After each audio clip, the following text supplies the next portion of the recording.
Allahu Akbar. Allahu Akbar. Allahu Akbar.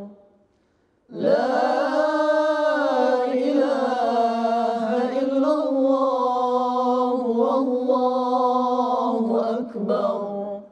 Allahu Akbar. Walillahil hamd. Allahu Akbar kabira. Walhamdulillahi katsira. Wa subhanallahi bukratan wa asila. La ilaha illallah wa la na'budu illa iyyah mukhlisina lahuddin walau karihal kafirun. La ilaha illallah wahdah sadaqa wa'dah wa nasara 'abdahu wa a'azza jundahu wa hazamal ahzaba wahdah. La ilaha illallah. Wallahu akbar. Allahu akbar. Walillahil hamd. Allahu akbar, Allahu akbar, Allahu akbar, walillahil hamd. Kaum muslimin rahimakumullah. Kondisi lebaran pada kesempatan kali ini berbeda dari tahun-tahun sebelumnya. Karena pandemi COVID-19 yang mewabah di seluruh dunia, tak luput juga Indonesia telah membatasi kita untuk berinteraksi.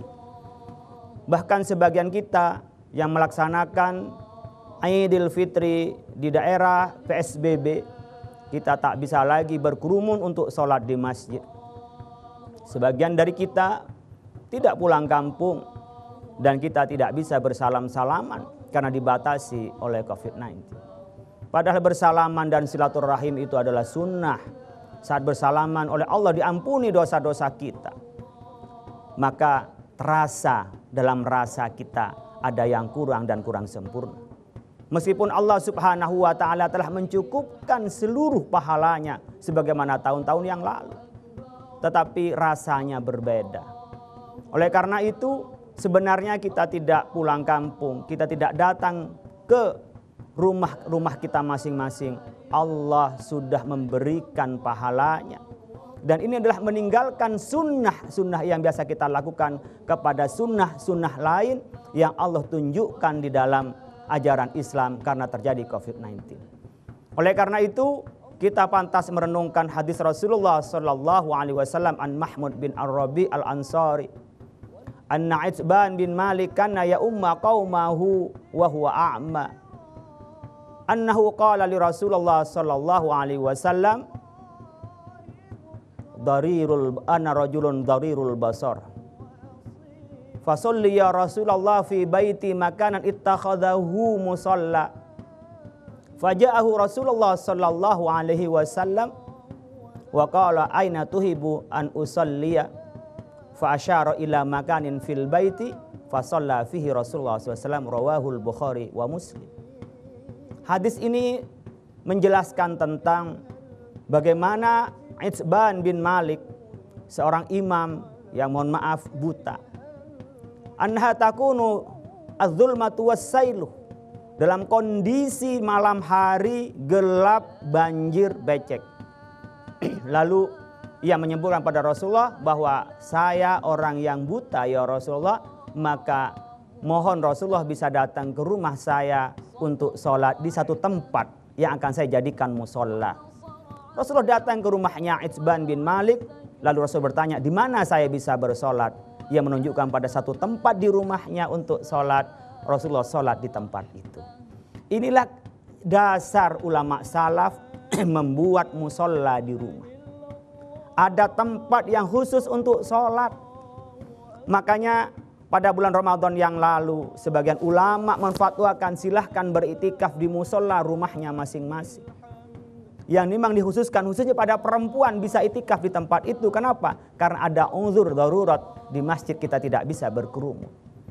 Memang andaikan tidak iktikaf pun Allah sudah mencatatnya, tetapi karena ada rasa yang kurangnya. Lebaran pun juga demikian. Barangkali kita tidak bisa berkerumun pada kesempatan kali ini, bisa sholat Id di rumah. Bisa lengkap bapaknya, bisa jadi imam, bisa jadi khotib dan bersama dengan keluarga. Kalau tidak, sudahlah ngikutin bagaimana pendapat sebagian ulama, kita sholat 2 rakaat, anggap itu Id. Bisa juga kita sholat Id pada sempat itu karena memang ada khilafiyah antar ulama dan hukumnya adalah sunnah muakkadah. Disunnahkan, hanya sebagian dari ulama mengatakan fardu kifayah. Tapi kalau karena uzur semuanya bisa gugur. Kalau karena uzur Allah menyesuaikan, la yukallifullahu nafsan illa wus'aha. Allah tak pernah memaksa syariatnya sesuai dengan kemampuan kita. Maka disebutkan oleh kita selama masih ada perbedaan pendapat ulama bagi orang yang mau sholat Id di rumahnya dengan keterbatasan itu, bahkan mungkin hanya 2 rakaat, tidak apa-apa. Atau ada orang yang hanya sholat duha tidak mau sholat Id kecuali sempurna, ya enggak apa-apa. Karena itu adalah wilayah khilafiyah. La yungkaru fil mukhtalaf fiha wa innama yungkaru al muttafaq alaiha. Yang kita ingkari, kita tolak kalau itu menjadi kesepakatan ulama. Kalau selama itu masih menjadi perbedaan pendapat ulama, silahkan Anda mau sholat Id di rumahnya. Seperti tadi ada sebagian di antara teman yang sholat Id di rumahnya, bahkan tidak baca khutbah, silahkan. Ada yang mau sholat Id dengan baca khutbah dengan keluarga, silahkan. Tidak sholat Id pun nggak apa-apa. Allah telah catat pahalanya seperti tahun-tahun sebelumnya. Sebagaimana sabda Rasulullah sallallahu alaihi wasallam, "Idza maridal abdu aw safara kutiba lahu mislu ma kana ya'malu sahihan muqiman." Kalau kita mengerjakan kebaikan lalu karena sakit ada gangguan perjalanan, Allah catat sebagaimana kebaikan yang sudah menjadi rutinitas kita tanpa berkurang sedikit pun. Itulah rahmat dari Allah Subhanahu wa taala. Allahu akbar, Allahu akbar, Allahu akbar, walillahil hamd. Allahu akbar, Allahu akbar, Allahu akbar. La ilaha illallah, wallahu akbar. Allahu akbar, walillahil hamd.